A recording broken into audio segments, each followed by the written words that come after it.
In this tutorial, we'll convert a scene from Autodesk Inventor to a binary GLTF file. Open your 3D model with Autodesk Inventor.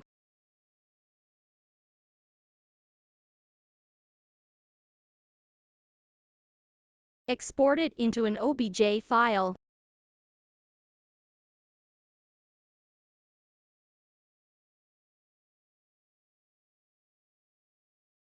Open your browser and navigate to Expose 3D Conversion. Drag the exported file to the upload area, choose GLB in the format list, and click Convert Now button.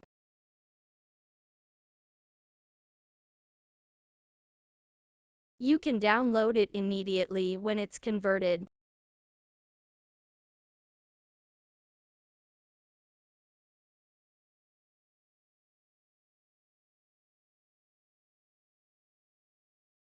Thanks for watching this video.